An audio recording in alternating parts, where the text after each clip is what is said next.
Tout d'abord, pour comprendre les chevaux, il faut connaître leur mode de vie à l'état sauvage. Les chevaux sont des animaux grégaires, c'est-à-dire qu'ils vivent en troupeau, qu'on appelle une harde. Les chevaux ont une hiérarchie simple basée sur une relation dominant-dominé, dans laquelle A peut dominer B, B peut dominer C et C dominer A.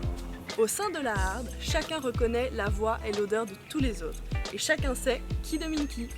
L'instinct de survie du cheval lui commande de vivre en troupeau et de se plier aux règles, car l'exclusion est synonyme de danger. Cependant, il arrive que deux chevaux ne se supportent pas au point qu'il faille les séparer. La harde est le plus souvent constituée d'un étalon alpha, quelques juments, dont une dominante, appelée matriarche, les poulains de moins de 3 ans et parfois quelques jeunes. La cohésion du groupe est maintenue par une hiérarchie dont le chef est l'étalon. Son rôle, veiller à ce que personne ne s'éloigne, surtout les juments pendant leur chaleur. Il prévient également les autres membres de la harde en cas de danger. Les chevaux n'ont pas de territoire. Ils vivent sur une grande zone dans laquelle ils trouvent de quoi s'alimenter, s'abreuver et s'abriter.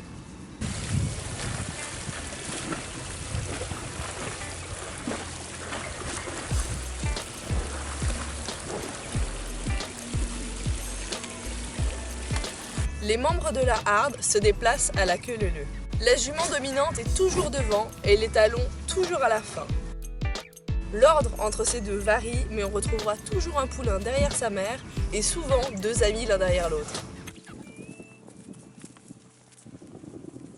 Dans les actions du quotidien, les dominants sont toujours prioritaires. Ils profiteront des meilleurs endroits pour se reposer, de la première gorgée d'eau et des meilleures herbes. Si un cheval subordonné se donne accès aux privilèges d'un dominant ou rentre dans son espace personnel, cela entraînera immédiatement une réaction agressive de la part de celui-ci.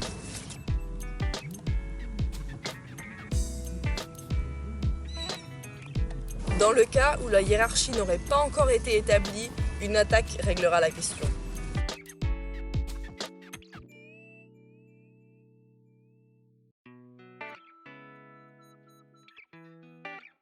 Une fois les statuts hiérarchiques déterminés, un regard, des oreilles couchées ou la menace d'un coup suffira pour remettre à sa place un cheval trop téméraire.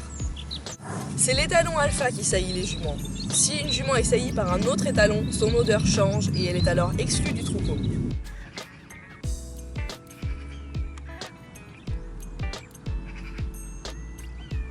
Le statut hiérarchique d'un cheval peut changer au cours de sa vie. Un dominé peut prendre la place d'un dominant et inversement. C'est pourquoi les jeunes mâles sont mis à l'écart du troupeau vers l'âge de 18 mois. Ils représentent une menace pour l'étalon. Cependant, ils n'en sont pas exclus. Les jeunes quitteront le troupeau vers 2 ans pour rejoindre un groupe de mâles célibataires qui quitteront vers 5 ans afin de former leur propre harde. En ce qui concerne la jeune jument, si l'étalon est son père, elle quittera le troupeau vers l'âge de 3 ans, soit avec les jeunes, soit en étant courtisée par un nouvel étalon.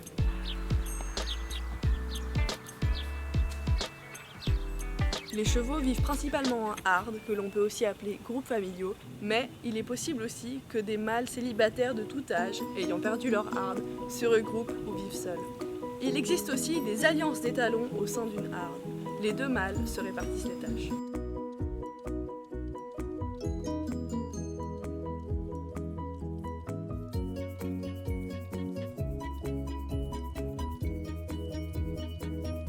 Le cheval libre a un emploi du temps bien réglé. Si vous entrez dans un pré, vous pourrez remarquer où sont situés les endroits de repos, les espaces d'alimentation où l'herbe est plutôt rase,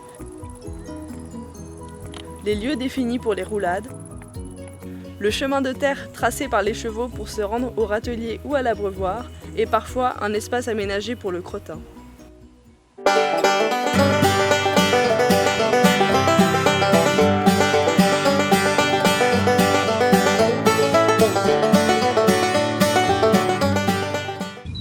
L'occupation principale du cheval libre est l'alimentation. Elle représente 60% de son temps. En effet, le cheval a un petit estomac. Il l'oblige à manger peu, mais souvent. N'étant pas ruminant, le cheval n'a jamais besoin de s'arrêter de brouter. C'est au dominant que revient la responsabilité de trouver de l'eau et des pâtures pour l'ensemble du troupeau.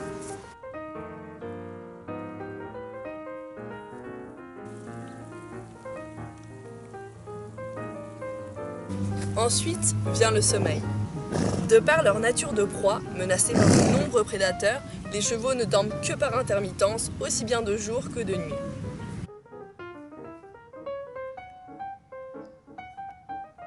Sur leur journée, dormir représente à peu près 4 à 6 heures de leur temps. En troupeau, les chevaux se relaient pour se reposer. On constate alors que certains dorment profondément pendant que d'autres broutent en surveillant les alentours.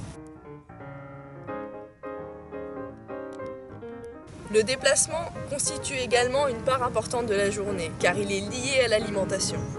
Les chevaux ne broutent jamais longtemps au même endroit, ils se déplacent tranquillement tout en mangeant. Les chevaux se déplacent quotidiennement en groupe pour aller s'abreuver. Ils ne se rendent jamais seuls au point d'eau car ils seraient vulnérables. Une fois que le cheval a mangé, bu et dormi, il lui reste un peu de temps pour le loisir, le jeu et le toilettage mutuel, qu'on peut aussi appeler grooming. Les chevaux qui s'apprécient vont pratiquer le grooming entre eux. Ils vont se gratter mutuellement la base de l'encolure ou se mettre tête bêche et se reposer en chassant les insectes de l'autre équidé avec leur queue. Le grooming a une fonction apaisante et essentielle au sein du groupe. Il permet de désamorcer les différentes tensions existantes entre les chevaux et il fonctionne comme un anti-stress qui permet de garder l'union du groupe. Comprendre le fonctionnement du cheval est indispensable à l'homme s'il veut pouvoir établir une relation avec lui. Il doit comprendre que le cheval se comportera de la même façon avec lui qu'avec ses congénères, à savoir établir une relation dominant-dominé. L'homme ayant une corpulence bien inférieure à celle du cheval, c'est par la voix, la gestuelle et la force de caractère qu'il s'imposera.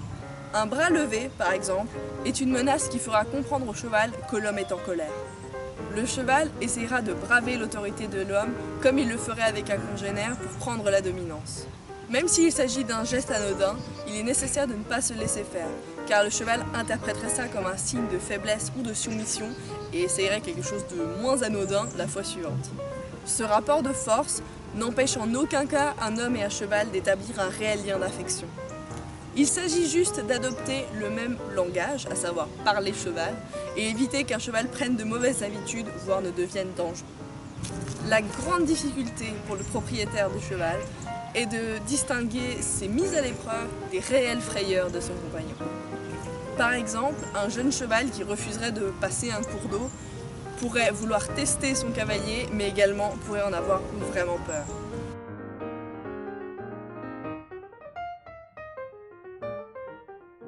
Pour avoir du contrôle sur son cheval, il est primordial d'être le dominant vis-à-vis de lui. Un cheval non subordonné peut se montrer très dangereux. Maintenant, nous allons voir comment faire pour prendre la dominance sur son cheval. C'est ce que va essayer tout à l'heure de faire Chiara avec sa jument Victis. Le principe est tout simple. Il faut faire comprendre à son cheval qu'il peut reposer sa vigilance sur nous et se sentir protégé à nos côtés. Au moment où vous entrez dans le rond de longe, le cheval sait déjà qui vous êtes et si vous êtes un imposteur. On ne peut pas se cacher derrière des apparences. Certains disent que les chevaux sont des miroirs et qu'ils reflètent qui nous sommes. On peut voir que Chiara monte son énergie pour montrer à sa jument qu'elle est capable de chasser un prédateur. Puis elle la baisse et invite la jument à la rejoindre. Ici, Chiara a réussi à prendre la dominance car Victis la rejoint au centre et la suit comme son leader.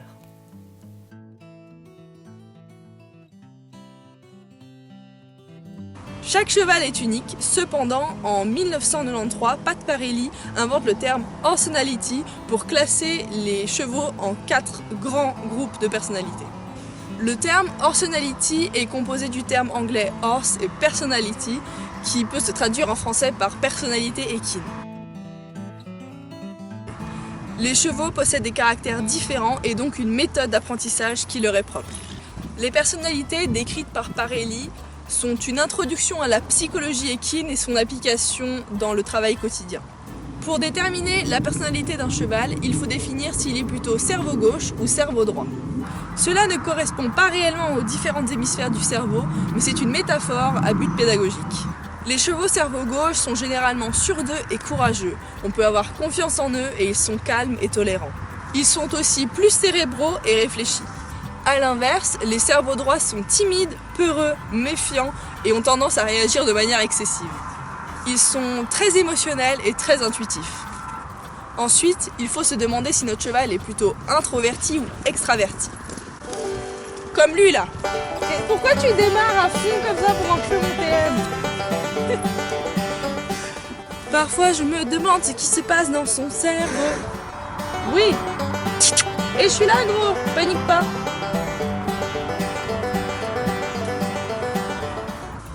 Les introvertis sont généralement peu en avant, à l'inverse des extravertis qui sont très énergiques. Pat Parelli a mis au point un graphique qui permet de déterminer dans quelle catégorie se trouve notre cheval. Il suffit de cocher les cases en fonction du caractère de son cheval et de l'intensité de ses traits, de doux à extrême. Les chevaux qui sont beaucoup dans les extrêmes sont dits high spirits. On peut alors voir apparaître une tendance pour l'une des 4 catégories. Une même personnalité peut avoir différents degrés d'intensité.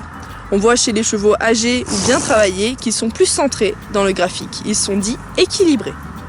Brownie, que vous pouvez voir apparaître juste ici, est un cerveau droit extraverti. C'est un cheval très énergique et très volontaire au travail, mais il est de nature peureux et tendu. Il réagit fort par peur, il est très émotionnel.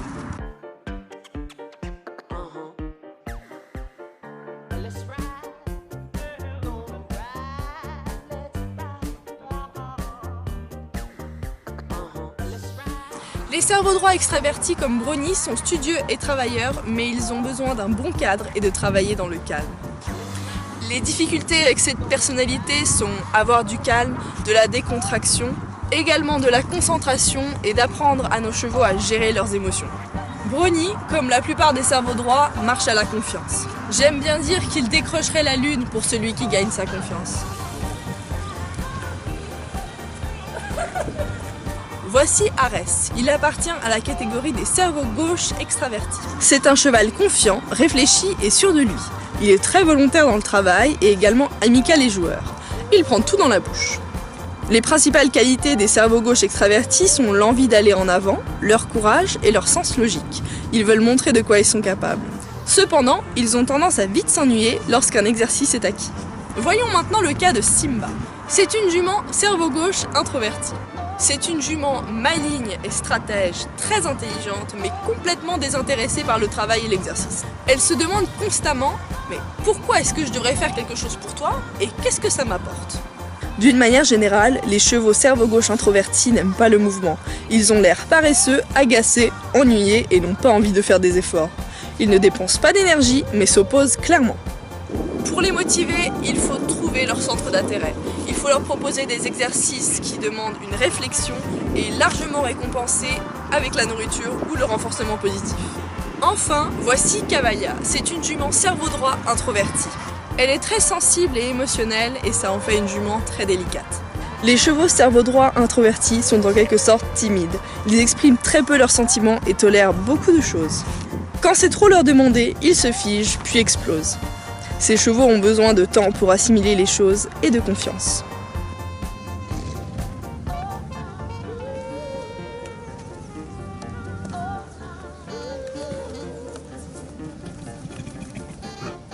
Il existe une forme de communication basée sur la télépathie qui permettrait de rentrer en communication avec n'importe quel animal consentant.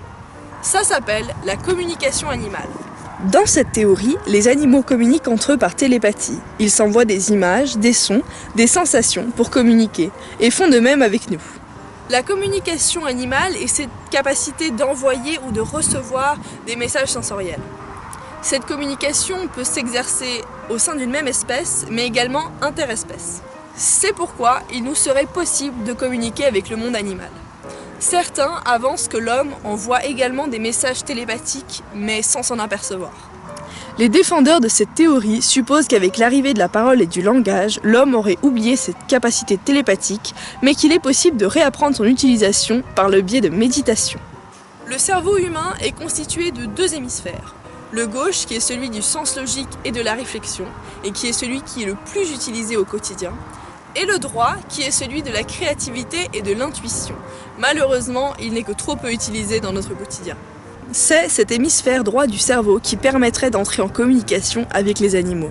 Cependant, nous ne sommes pas tellement habitués à l'utiliser dans notre vie courante. C'est pourquoi les enfants et les personnes ayant des professions artistiques semblent avoir plus de facilité à entrer en communication avec le monde animal. Notre cerveau utilise différentes fréquences d'ondes en fonction de notre activité. Il en existe 5 types. Les ondes delta qui sont émises pendant le sommeil profond, les ondes θ qui sont les ondes du sommeil paradoxal ou de la méditation profonde et qui sont inaccessibles à l'état conscient. Les ondes alpha correspondent à un état de détente, de relaxation et d'imagination. C'est le pont entre l'état du conscient et de l'inconscient. La méditation et l'hypnose nous envoient en ondes alpha. Il y a aussi les ondes bêta, qui sont les ondes dans lesquelles nous nous trouvons à l'état d'éveil dans les activités courantes. Et enfin, les ondes gamma, qui correspondent à une activité cérébrale intense, par exemple lors de la résolution d'un problème difficile. Pour communiquer avec les animaux, il faudrait se trouver en ondes delta, θ ou alpha. Le principe est similaire à celui de la radiophonie.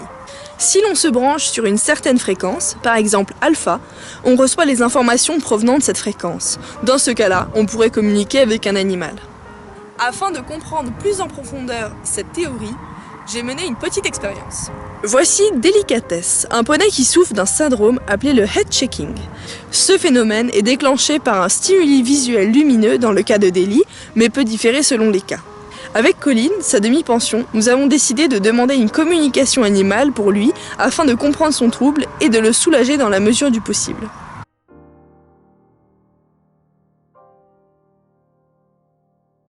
Alors je m'appelle Colline, j'ai 14 ans, je fais l'équitation depuis à peu près 5 ans. J'ai commencé les concours il y a 3 ans et donc ce poney c'est Delicatessen et Ose. Il va sur ses 7 ans, il a commencé les concours l'année dernière. Donc j'ai commencé à le monter il y a à peu près 1 an. J'ai commencé en longe et voilà.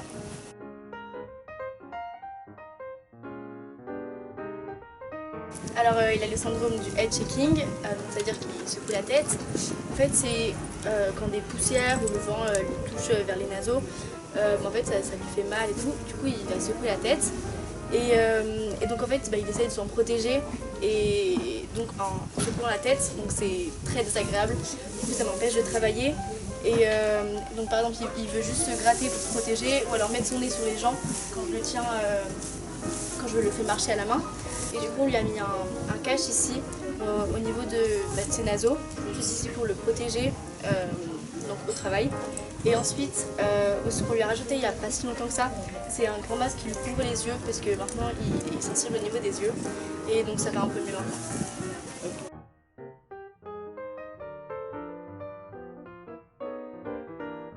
Donc il y a le cache-nez juste ici, que je mets au travail. Ensuite il y a le grand masque qui couvre jusqu'ici, donc ça lui couvre toute la tête en fait. Et il existe aussi des huiles essentielles donc pour l'apaiser. Le problème c'est qu'il en existe beaucoup et en fait ça coûte très cher apparemment. Et du coup c'est pas très efficace, donc il faut en essayer plusieurs avant que ça marche, donc c'est pas très efficace. Jeanne Quignot, une communicatrice animalière qui travaille aussi dans le rééquilibrage énergétique, est venue pour nous raconter la communication avec Déli et par la même occasion répondre à quelques-unes de mes questions. Bonjour, je suis Jeanne Quignot, je suis instructeur et comportementalisticienne. Je suis venue à la communication animale parce qu'il y avait quelques pratiquants qui passaient dans mes écuries et des fois c'était super bien, des fois c'était moins bien. Du coup, j'ai voulu savoir comment ça fonctionnait et puis une fois que j'ai découvert ça, j'ai continué.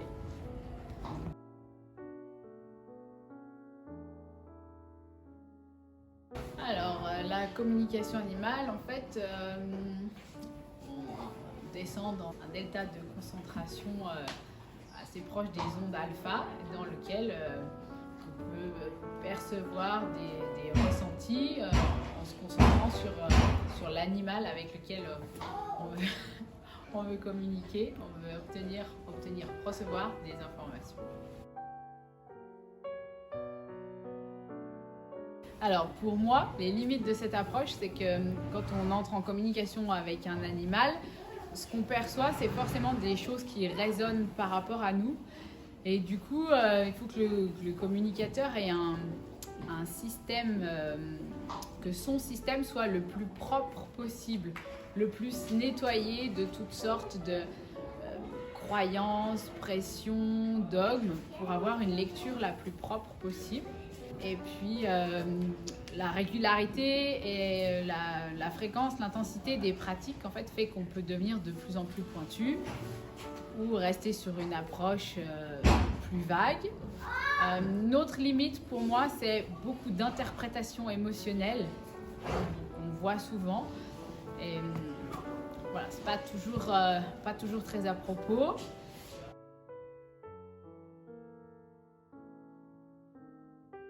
Alors, je vais expliquer comment moi je procède, parce qu'il y a plein de techniques différentes. En tout cas, moi je fais une très courte méditation pour vraiment me recentrer, me couper vraiment du monde extérieur, me mettre vraiment dans ma bulle. Puis ensuite, je me connecte sur l'animal pour entrer dans ses ressentis et entrer en communication avec lui. Et là, soit je reçois souvent en premier lieu des sensations, puis des images. Parfois, il y a vraiment des paroles qui viennent et j'écris. Et ça vient de manière assez spontanée. Puis après, j'ai une méthode assez hiérarchisée où je vais aller scanner tout le physique avec l'appareil locomoteur, tout ce qui est ossature, tendineux, musculaire. Ensuite, je vais passer par exemple sur tout le système digestif, ensuite le système respiratoire, le système cardiaque, le système urogénital. Puis je procède par priorité, là où le cheval m'indique qu'il y a le plus de choses à faire ou là où il y a un problème. Voilà. Et puis on scanne aussi comme ça toutes les conditions de vie, l'environnement, l'alimentation, le rapport avec les humains, le rapport avec les autres chevaux. Voilà.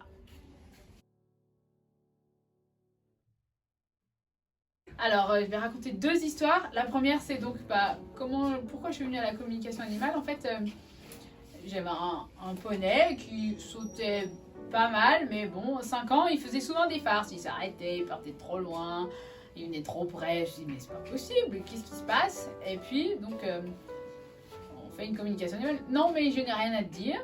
Ok, super. Je dis, mais clairement, quand même, moi, j'aime pas comme tu sautes un coup gros, un coup pas gros, un coup tu t'arrêtes, un coup tu fais l'andouille. Ah oui, mais ça, c'est parce que je ne sais pas doser ma force. Apprenez-moi à doser ma force. Point final. Ok. De là-dessus, on a fait quelques petits exercices de gymnastique, mais plus jamais je n'ai eu une farce. Donc souvent, simplement le fait que l'attention soit mise sur le point qui est décelé, ça peut suffire à déjà débloquer beaucoup de choses. Et l'autre chose, c'est dans des cas d'urgence, par exemple, j'avais un cheval d'école en colique. Un cheval comtois, c'est des chevaux lourds qui donnent très peu de signes de mal-être quand ils sont pas bien. Et tout de suite, je me connecte sur le cheval et je dis oh, là, la rate, ça va pas du tout. Et puis, dans des cas de colique grave, quand l'intestin passe au-dessus de la rate, ça peut être très grave. Et du coup, je me suis dit tout de suite, bon, vétérinaire, voire clinique tout de suite. Mon vétérinaire vient, il me dit écoute, non, petite piqûre d'antispasmodique comme d'habitude et ça va aller. Quand 2 heures après l'antispasmodique, ça n'allait ni pire ni moins, j'ai pas réfléchi longtemps à l'emmener à la clinique et effectivement, il était entrappé, c'est-à-dire que l'intestin était passé autour de la rate. Ça m'a d'une part donné bien confiance, puis d'autre part montrer quand même la valeur de la communication animale.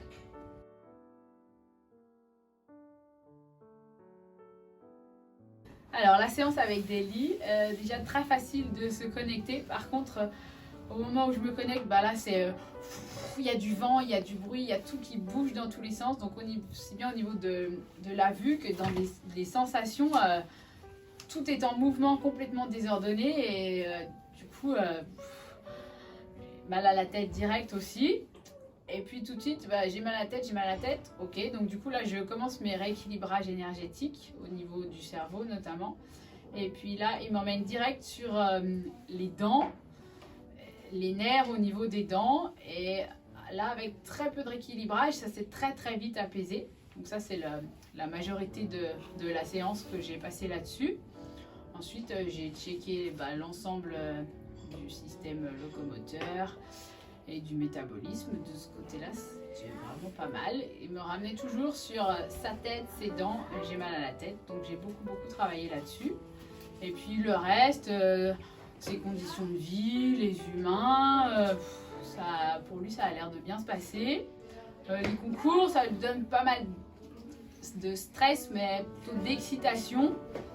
mais c'est des choses qu'il aime bien faire et il collabore assez bien avec l'humain, pour autant que ce soit calme. Si c'est agité, ça peut devenir compliqué pour lui. Voilà ce que j'ai fait. Du coup, ce que je voulais mettre en avant, c'est que quand un animal nous montre quelque part où ça va pas, là par exemple les dents, j'insiste souvent avec le gardien de l'animal pour que vraiment il mette en œuvre les solutions, les choses à faire que je lui indique, pour que derrière le cheval puisse se sentir mieux, qu'il sente qu'on fait quelque chose pour lui pour que ça aille mieux. Parce que sinon, au bout d'un moment, il dit ça je l'ai déjà montré, rien n'a changé. Et du coup, là, la communication perd complètement son efficacité. Donc, c'est un double discours, c'est-à-dire qu'il y a le discours avec l'animal et vraiment le discours avec le gardien. Puis ensuite, c'est le retour du gardien à l'animal pour que la boucle soit bouclée et que vraiment il y ait une transformation. S'il n'y a pas ça, je peux communiquer des heures et des heures avec des chevaux, ça ne va pas changer leur quotidien avec leur propriétaire ou leur humain de référence.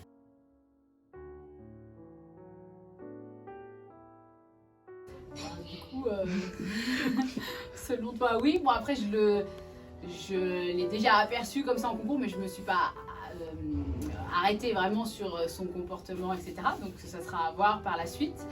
Et puis, pour moi, le soin énergétique et la communication animale, c'est assez rare sur des choses comme ça, que ça marche en one shot, mais il faut répéter un peu pour pouvoir faire bouger le système énergétique.